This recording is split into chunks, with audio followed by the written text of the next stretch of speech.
I'm Lily Stolzberg here at Uncle Giuseppe's Marketplace with my good friend Giovani, and we're gonna get grilling, I guess, right? We're gonna get grilling. We're making a dish now with skirt steak. I think last time we showed you how to properly cook a skirt steak, but we're gonna make something out of the skirt steak. Oh. Skirt steak Romania.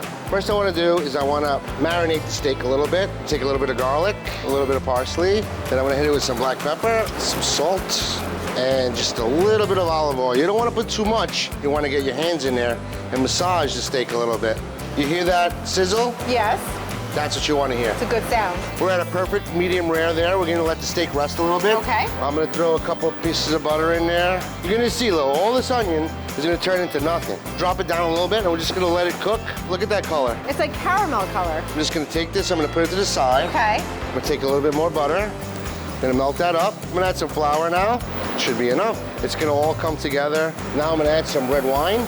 I'm gonna take beef bone broth. I'm just gonna add it until I get the perfect consistency. That's basically what we're looking for. You remember how we cut the steak the last time? Not with the grain, like against the grain. That's right, against the grain. So I'm gonna cut it into 2 pieces. Cut it against the grain, just like that. All right, so we're ready to plate, Lil. Some onions right there. Rosemary right in the onion. This beautiful sauce. Beautiful. There you go, Lil. Skirt steak Romania. That looks delicious. So if you'd like the recipe, head to newsalt.com and you'll find it there. Thanks so much. Thank you, Lil. Love it.